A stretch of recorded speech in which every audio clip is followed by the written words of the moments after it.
নমস্কার, আমি কৃষ্ণনগরের সাংসদ মহুয়া বৈত্র বলছি। আজকে আমাদের মাননীয় প্রধানমন্ত্রী, আমাদের ভূপর্যটক প্রধানমন্ত্রী আবার তিনি বিদেশ ভ্রমণে গেছেন। এত লম্বা বিদেশ ভ্রমণ বোধহয় এর আগে কোনো প্রধানমন্ত্রী করেননি। যাই হোক, তিনি তো মাসে মাসেই যান, এ মাসেও গেছেন। তা আপনি যে আবার বিদেশ ভ্রমণে গেলেন, বারবার আপনি বিদেশ ভ্রমণে যাচ্ছেন, আমাদের দেশের কূটনীতি, আমাদের দেশের ডিপ্লোমেসি, আমাদের দেশের বিদেশ নীতি, তার আজকে যে অবস্থা, যেই তলানিতে দাঁড়িয়েছে, তা নিয়ে কি কিছু প্রশ্নের জবাব আপনি দিতে পারবেন প্রধানমন্ত্রী?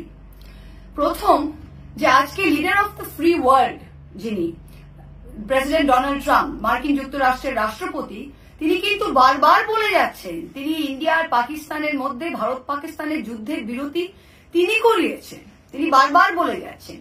তিনি এটাও বলছেন যে পাকিস্তান তার বন্ধু এবং Pakistan is a great nation.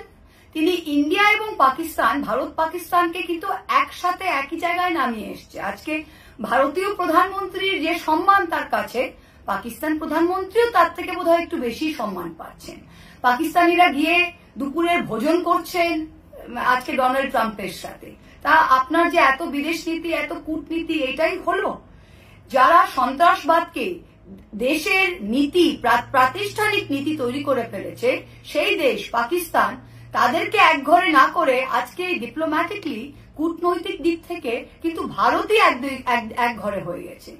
কোন দেশ আজকে কোন ফার্স্ট ওয়ার্ল্ড এসে পাকিস্তানের নিন্দে করেনি। আমরা কিন্তু কাউকেই এটা বোঝাতে সক্ষম হইনি যে পেহেলগাম অ্যাটাকের পেছনে পাকিস্তানের হাত ছিল। কেউ কিন্তু বলেনি। আপনি সাংঘাই কোঅপারেশন অর্গানাইজেশন SCO এর মিটিংয়েও দেখেন, সেখানেও কিন্তু তারা এটা বলতে রাজি হননি। আজকে 70 দিন হয়ে গেল পেহেলগামের হামলাকারী যারা আমাদের এতগুলো মানুষকে মেরে দিল, তারা কোথায়, তারা কে, আজ অব্দি আমরা জানতে পারলাম না। আপনার 2.5 বছর ধরে মণিপুর যাওয়ার টাইম হয়নি। আপনি একটা স্পেশাল সেশন অফ পার্লামেন্ট, যেখানে আমরা জানতে চাই যে আমাদের কতগুলো প্লেন ডিস্ট্রয় হয়েছে, আমাদের যুদ্ধটা কিভাবে শুরু হলো, যুদ্ধতে কি কি হলো, বিরতি বা কিভাবে হলো। আমরা যদি বলেছিলাম এটা অপারেশন সিন্দুর, সন্ত্রাসকে শেষ করার জন্য, তা আজকে সন্ত্রাসকে না শেষ করেই আমরা যুদ্ধবিরতি মেনে নিলাম কেন?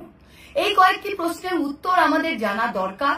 আর আজকে পাকিস্তান গ্লোবাল এরিনাতে, পাকিস্তান কিন্তু সব দেশের মধ্যে আন্তর্জাতিক সংস্থা থেকে টাকা পাচ্ছে, বিদেশ থেকে তারা প্রত্যেকটা দেশ থেকে সম্মান পাচ্ছে।